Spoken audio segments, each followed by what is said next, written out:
Hello everyone, welcome to RS study point channel. आज की इस वीडियो में हम कार्बन फार्मिंग के बारे में पूरे डिटेल से चर्चा करेंगे। इस वीडियो में हम आपको बताने वाले हैं कि आखिर कार्बन फार्मिंग क्या है, इसकी आवश्यकता क्यों है, इसके कौन कौन से मेथड हैं। साथ ही इस वीडियो में हम चैलेंजेस भी डिस्कस करेंगे। तो सबसे पहले हम बात करते हैं कि आखिर कार्बन फार्मिंग क्या है। इसको सिंपल तरीके से समझने के लिए हम कार्बन और फार्मिंग को अलग अलग पहले समझेंगे, फिर दोनों को कंबाइन करके समझेंगे। तो ध्यान रखिएगा कि कार्बन एक अधातु है और यह सभी जीवित जीवों और कई खनिजों में पाया जाता है। यह पृथ्वी पर जीवन के लिए मौलिक है और प्रकाश संश्लेषण, श्वसन और कार्बन चक्र सहित विभिन्न प्रक्रियाओं में महत्वपूर्ण भूमिका निभाता है। और ये फार्मिंग उसे कहते हैं जो कि कृषि खदानों, ईंधन या अन्य संसाधनों के लिए भूमि पर खेती करने, फसलें उगाने या पशुधन पालन की प्रथा है ये फार्मिंग। और साथ ही ध्यान रखिएगा कि इसमें फसलों के रोपण और कटाई से लेकर पशुधन के प्रबंधन और कृषि बुनियादी ढांचे को बनाए रखने तथा गतिविधियों की एक विस्तृत श्रृंखला शामिल है।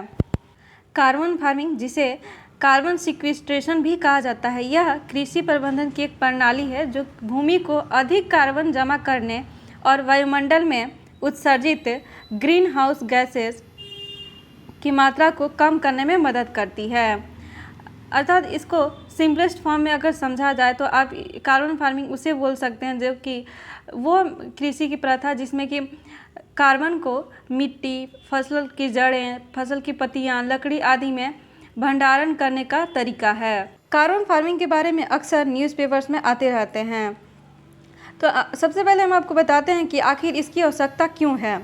तो ध्यान रखिएगा कि जो हमारे वायुमंडल में CO2 की मात्रा बढ़ते जा रही है, जिससे कि जो जलवायु परिवर्तन का एक प्रमुख चालक है, कार्बन फार्मिंग वातावरण में CO2 के निष्कर्षण और इसे लंबे समय तक संग्रहित करने में सहायता कर सकते हैं। कृषि पृथ्वी के आधे से अधिक स्थलीय पृष्ठ को कवर करती है और वैश्विक ग्रीन हाउस गैसेस उत्सर्जन में लगभग 1/3 का योगदान देती है। अगर हम बात करें कि वर्ष 2021 के आरंभ में भारत सरकार द्वारा एक UNFCCC को रिपोर्ट सौंपी गई थी, जिसमें भारत ने उस रिपोर्ट के अनुसार बताया था कि देश का कृषि क्षेत्र इसके कुल ग्रीन हाउस गैसेस उत्सर्जन में 14% हिस्सेदारी रखता है। इसलिए अगर हम बात करें कार्बन फार्मिंग का, तो कार्बन फार्मिंग बहुत ही ज़्यादा ज़रूरी है कार्बन को भंडारित करने के लिए। अब हम बात करते हैं कार्बन फार्मिंग के मेथड के बारे में। तो पहला मेथड है आवर्ती पशुचारण। आवर्ती पशुचारण को चक्रीय चारागाह भी बोल सकते हैं। इसमें क्या होता है कि अगर एक लैंड है, यहाँ पे बहुत सारे पशु अब मिनरल्स यानी कि घास वगैरह खाते हैं। अगर यहाँ पे जब घास वगैरह ख़त्म हो गया तो फिर उन्हें दूसरी जगह पे ले जाया जाता है। फिर उसके बाद यहाँ पे भी अगर ख़त्म हो गया मिनरल्स तो फिर दूसरी जगह पे ले जाएगा और फिर यहाँ पे जब ख़त्म हो जाएगा फिर वापस ही इसी जगह पे ले आते हैं चारागाह के लिए, तो उसे बोलते हैं चक्रीय चारागाह। और इस पद्धति से हम कार्बन फार्मिंग यानी कि कार्बन भंडारण कर सकते हैं।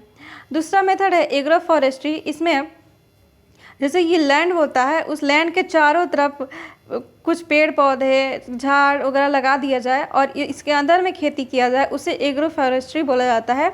और ये भी एक मेथड है कार्बन भंडारण का।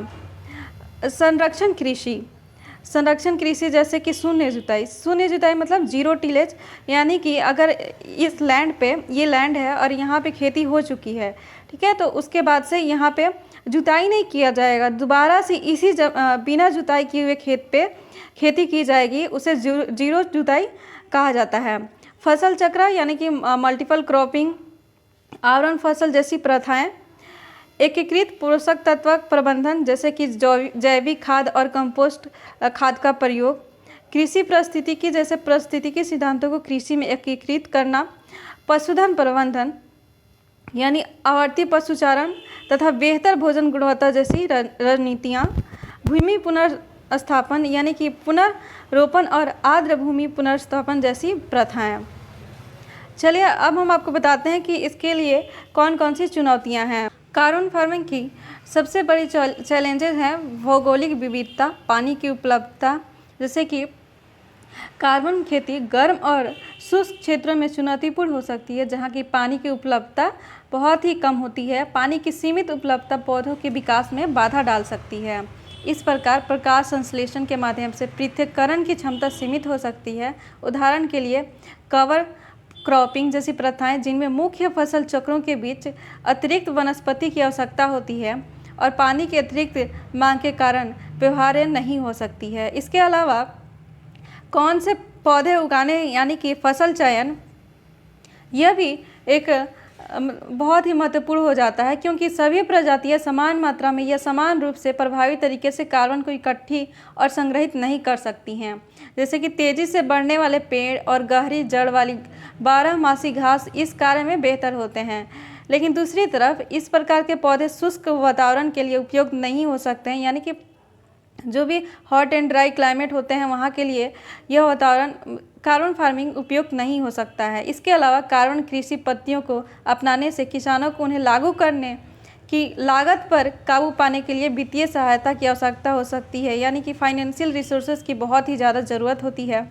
और भारत जैसे विकासशील देशों के संदर्भ में छोटे किसानों के पास अस्थायी भूमि प्रबंधन प्रथाओं और पर्यावरण सेवा में निवेश करने के लिए संसाधनों की कमी है और इसलिए यह बहुत बड़ी चैलेंजेस हैं। अब हम बात करते हैं कि दुनिया भर में कुछ कार्बन खेती योजनाएं हैं जो कि लागू की गई हैं, जैसे कि कार्बन क्षेत्र में कार्बन डेटिंग, यानी कि हाल के वर्षों में कृषि क्षेत्र में कार्बन डेटिंग का चलन दुनिया भर में महत्वपूर्ण हो गया है। लेकिन विशेष रूप से अमेरिका, ऑस्ट्रेलिया, न्यूजीलैंड और कनाडा में, जहां स्वैच्छिक कार्बन बाजार उभरे हैं, और वहीं पे शिकागो क्लाइमेट एक्सचेंज और कार्बन फार्मिंग इनिशिएटिव जो कि ऑस्ट्रेलिया में शुरू किया गया है, ये सब कृषि में कार्बन समन गतिविधियों को प्रोत्साहित करने के लिए प्रयासों को प्रदर्शित करती है। और साथ ही ध्यान रखिएगा कि 2015 में पेरिस में COP21 जलवायु वार्ता के दौरान 4/1000 पहल की शुरुआत ग्रीन हाउस गैस उत्सर्जन को कम करने में सिंक की विशेष भूमिका पर प्रकाश डालती है। यानी कि जो भी COP21 जो जलवायु वार्ता 2015 में पेरिस में हुआ था, उसमें सबसे ज़्यादा फोकस ग्रीन हाउस गैस को उत्सर्जन को कम करने में किया गया था। लेकिन ग्रीन हाउस उत्सर्जन को कम करने का एक बहुत ही अच्छा तरीका है कार्बन फार्मिंग, जिससे कि हम कार्बन का भंडारण कर सकते हैं। चलिए अब हम आपको बताते हैं भारत में कार्बन फार्मिंग के अवसर। तो ध्यान रखिएगा कि एक रिपोर्ट के मुताबिक पता चला है कि कृषि मिट्टी 20 से 30 वर्षों में हर साल 3 से 8 बिलियन टन CO2 समतुल्य को अवशोषित कर सकती है।